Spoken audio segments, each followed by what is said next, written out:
Perkenalkan, saya Lutfi Lailatul Rohmah dan teman-teman saya, dua rekan saya yakni Khairul Nurjana dan juga Suli Setiawati.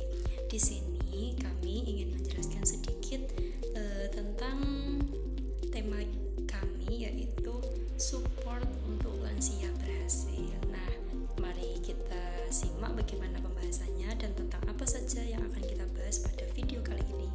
Mari kita simak teman-teman. Let's go. Halo teman-teman, saya di sini akan menyampaikan bentuk dukungan keluarga untuk lansia. Usia lansia merupakan suatu kondisi di mana seseorang mengalami penuaan yang ditandai dengan adanya perubahan fisik dan penurunan fungsi tubuh. Dengan adanya hal tersebut, berbagai permasalahan muncul pada lansia. Masalah yang perlu diperhatikan pada lansia yaitu permasalahan pada kesehatan fisik dan psikis lansia. Adanya keluarga merupakan sumber kepuasan bagi lansia. Maka dari itu, dukungan keluarga pun sangat berpengaruh untuk lansia. Bentuk-bentuk dukungan keluarga yang dapat diberikan kepada lansia. Yang pertama, mengenai dukungan informasi, di mana kita sebagai keluarga bisa memberikan saran dan informasi tentang dunia kepada lansia. Misalnya, seorang lansia mengalami gangguan pada penglihatannya, maka kita sebagai keluarga hendaknya jika ada suatu peristiwa yang penting dan si lansia harus tahu, maka kita sebagai keluarga harus memberitahunya. Yang kedua, dukungan penilaian. Di sini dimaksudkan yaitu keluarga memberikan bimbingan kepada lansia untuk tetap bisa menjalankan aktivitas sebagai seorang lansia, tetapi diarahkan sesuai dengan kemampuan fisik lansia. Yang ketiga yaitu dukungan instrumental. Dukungan instrumental di sini merupakan keluarga berperan untuk memberi sarana dan prasarana untuk lansia dalam menjaga kesehatan fisik maupun mentalnya. Misalnya memberi kebutuhan gizi lansia, memperhatikan kesehatan lansia baik kesehatan fisik maupun psikis lansia, dan memperhatikan penyakit yang diderita lansia. Yang terakhir, dukungan emosional. Keluarga merupakan tempat yang aman dan damai untuk istirahat, pemulihan, serta pengelolaan emosi.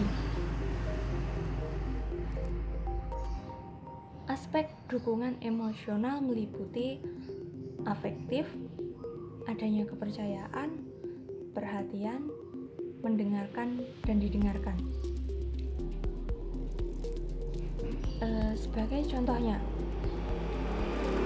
kita sebagai keluarga harus menghargai dan menghormati orang yang sudah lanjut usia, karena mereka sebagai seseorang yang sudah berpengalaman daripada kita. Adanya hal tersebut, maka lansia akan merasa bahwa dirinya masih dibutuhkan dalam keluarga dan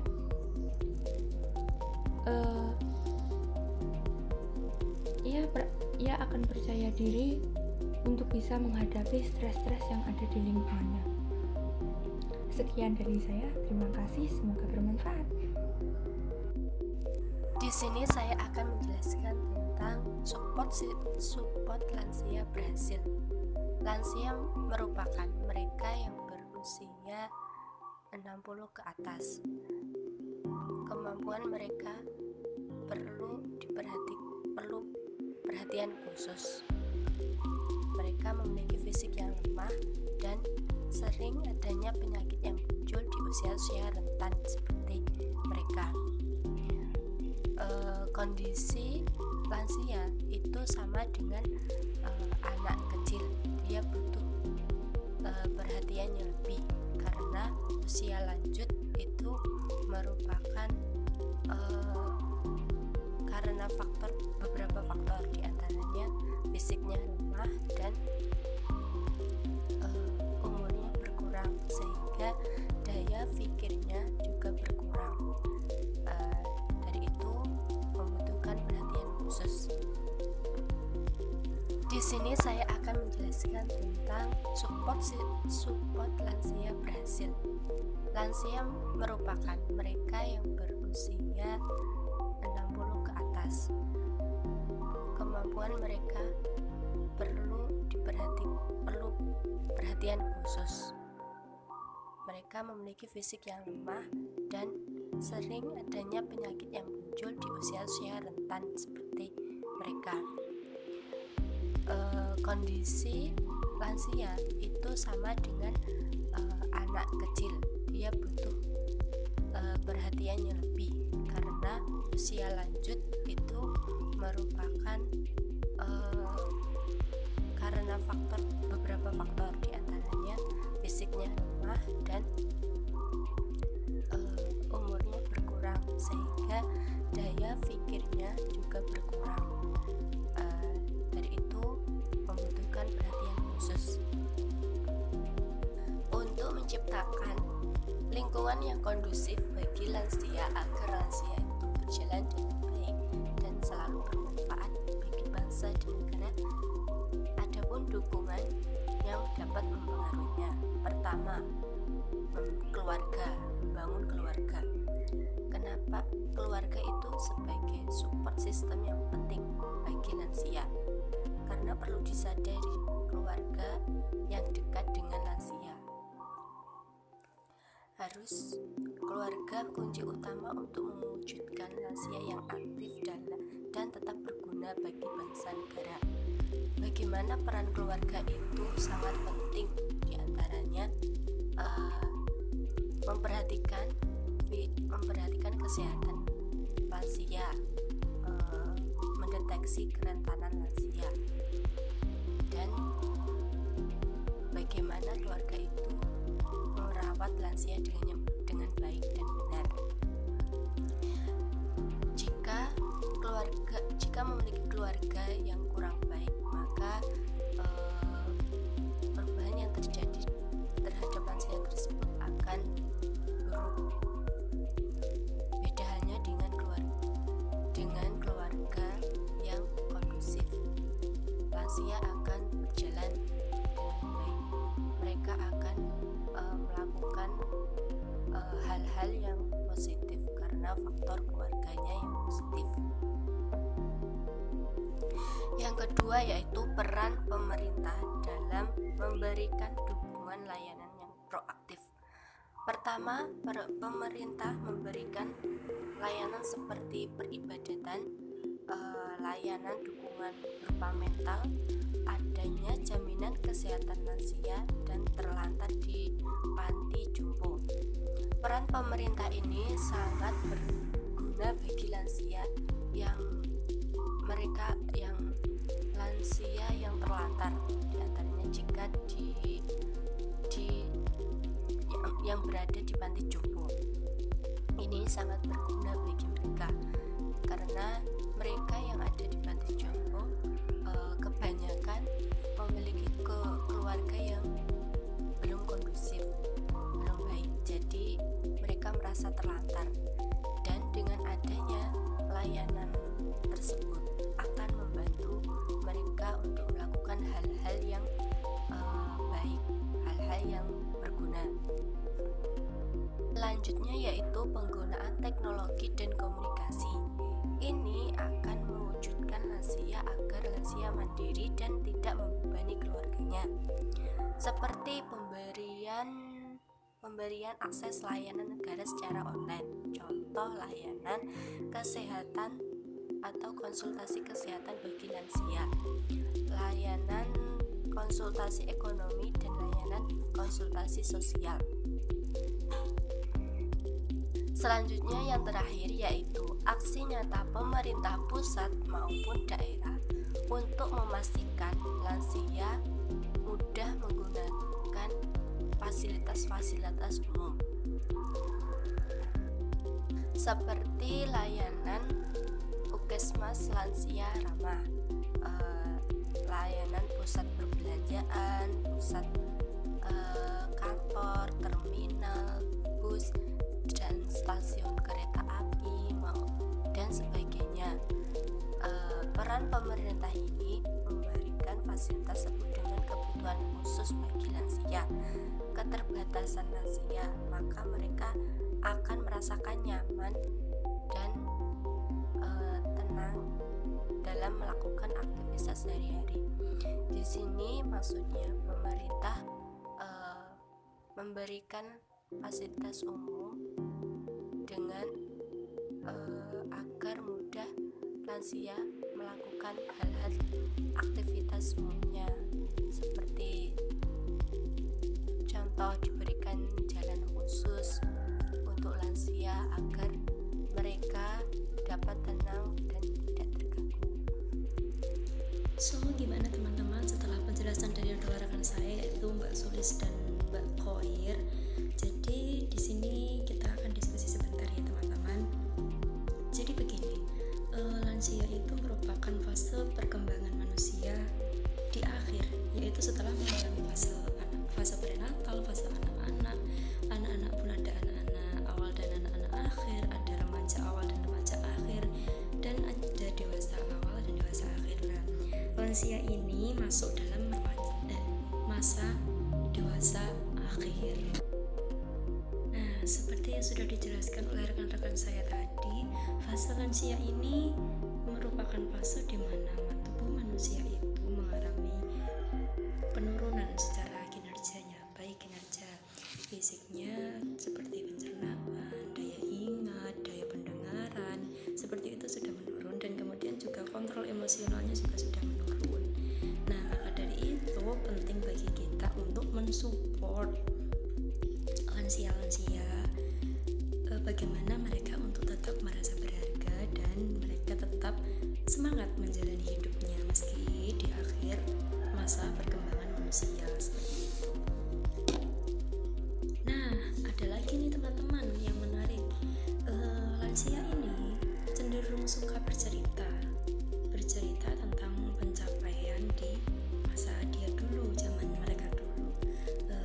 Contohnya seperti andaikan mereka pernah merasa berjaya atau pernah memenangkan suatu perlombaan, suatu kesenian atau apa, mereka akan terus bercerita tentang hal itu kepada anaknya, kepada cucunya, kepada siapapun itu.